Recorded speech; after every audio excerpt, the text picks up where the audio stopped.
Don't do this. It's dangerous.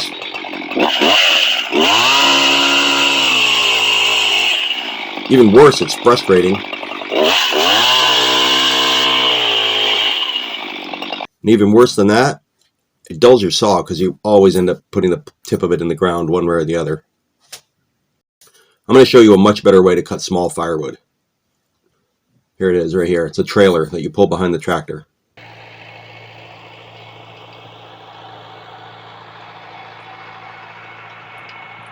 I'm taking it to the top of that hill over there to cut up a load of firewood for my mom. She needs about another maybe half cord to top off her little wood stove. It's about probably half a mile up in the woods once I get over there. By the time I got up there, the sun had come out, and where I turned around, I found a couple of fallen down maple limbs, just perfect for this kind of wood. Nice and dry, bark's all off them, laying on the ground.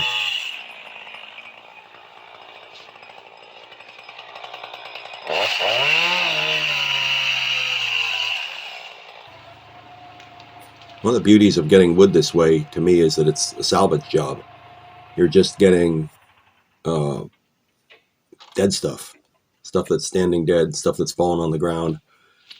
So it's easy. You get what's convenient for you. If a little bit stays on the ground, so what?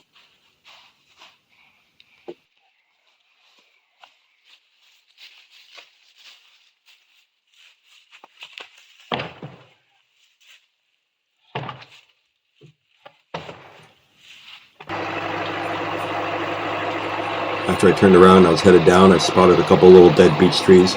Usually I can get a load of wood like this just driving along the logging roads without even going off very far off the edge of the road. Too good to pass up. Look at that dead piece of beech. See how solid it looks. It's a good sign when the bark's off though.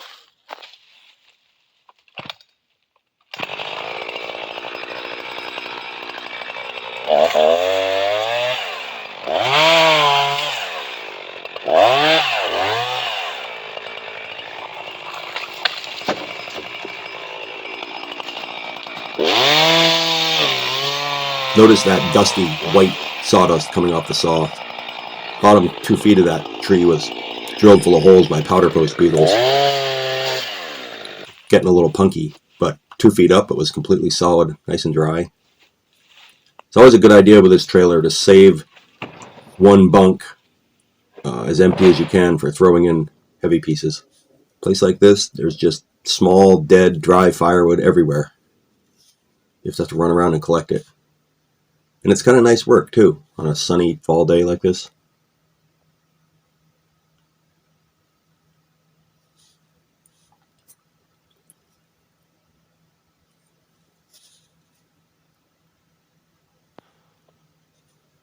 There's some more dead ones. See the tops of them standing there. I know I should be wearing a hard hat.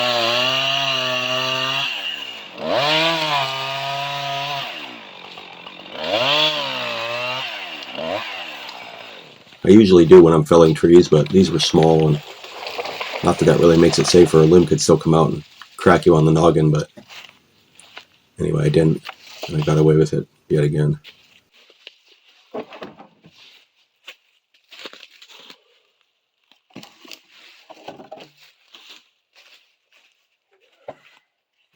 Mostly I'm loading straight stuff here, stuff that was standing dead, but I really designed this way for cutting up limbwood, the bent, crooked stuff that's difficult to cut on the ground.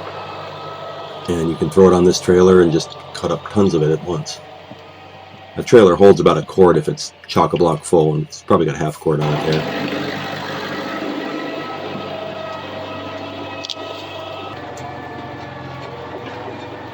When I was a kid, this woods was all maple saplings, probably none of them bigger than your wrist.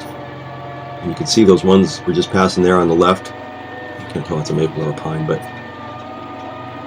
where I cut roads through, the trees are about twice the size that they were of the ones that are more farther inside.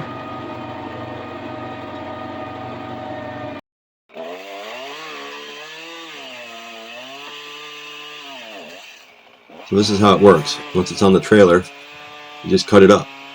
and it all falls through the trailer down onto the ground. You don't have to fight with it. You don't have to get your foot involved there. Cutting multiple pieces at once, it's probably 10 times faster than trying to cut them on the ground. I thought when I originally built this that it would bind a lot. I wasn't sure if the design would work, but remarkably, it doesn't really seem to bind at all.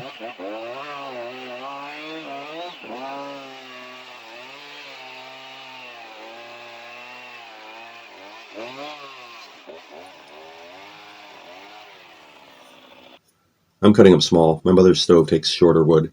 Here in the middle, where I had to leave out a couple of those vertical pieces because the tire was in the way, so it pays to just cut a little bit and then pull out the cut stuff and then come back through and cut some more. Otherwise, you start getting the whole pile starts to fall down. Helps to have the saw sharp too, a lot.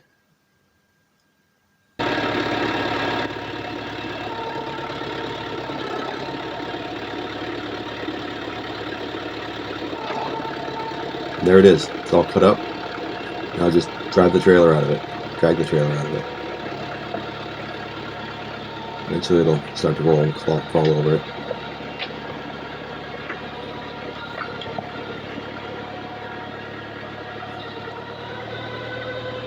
There you go.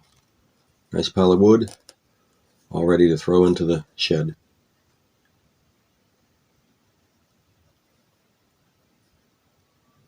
Beauty of this wood, small firewood, is no splitting, less handling,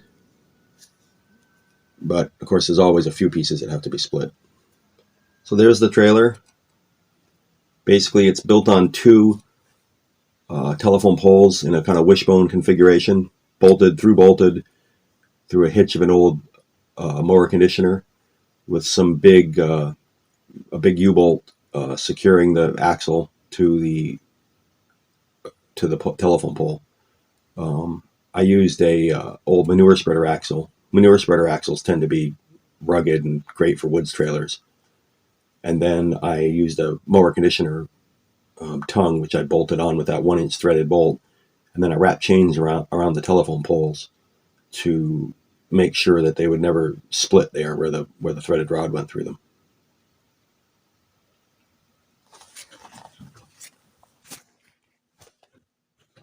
So that's it. The Porter small firewood system. Here's a picture I took walking out of the woods after deer hunting a couple nights ago.